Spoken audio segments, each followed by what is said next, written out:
We're celebrating Made by Mitchell turning 5, so I thought it'd be the perfect time to do a full face using his products. This is just some of it here that I'm going to be using today. So I'm going to start off with my brows first, and we're just going to draw them on.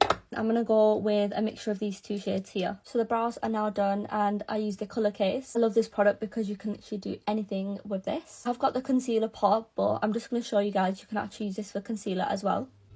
Let's carve these eyebrows out.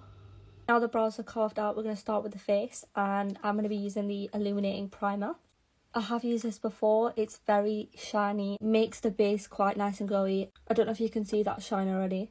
I love using it because it makes my skin really hydrated. Now for the base, you can use the foundations or the blurring primers, but as I said, I'm going to go for something light today, and that is the Truth Tints. I'm going to use my winter shade, which is TT4. Make sure you mix it because a lot of the time I tend to pour it on my face and the oil just comes straight out, so just give it a good mix. And to blend everything out, I'm also using all the Made by Mitchell brushes and sponges.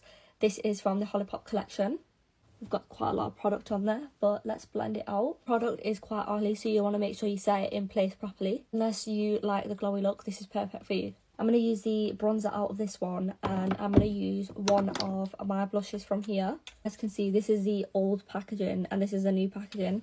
I think for the blush, I'm going to use this one here. This is in the shade Papaya Pudding. Let's just put that here. Now we're just going to blend that out. For bronzer, I'm going to use the shade Teddy Bear. Also contour our nose a little bit. If you haven't got your hands on any Made by Mitchell products, this should definitely be one of them. It's all now blended. I am trying to find my Bolt Balm, but I can't find it anywhere. Did want to show that product because I don't really see a lot of people talk about that one. I have a lot of Made by Mitchell brushes. I've got the Holipop ones, I've got the normal one, quite like the older version ones, and then the red ones. I did have the silver ones, but I gave them to my sister just because I had a bit too many brushes. I'm going to use this shade here. You want to be quick with this product just because it does dry out quite fast. I'm also going to use the Made by Mitchell Beauty Blender to blend this out. This does need a good wash. To set the concealer in place, we're just going to use the highlights. I'm going to go in with this shade up here. I usually put a dark shade on my forehead and then the lighter shade under my eyes. I do love using pressed powders instead of loose powders. Now for bronzer, I'm going to use the Silken Sculpt, and this is in the shade Tan. And I'm going to go in with the lighter shade here, which is Butterscotch. And just to make it even, I use the double-ended brush because this one's a lot fluffier.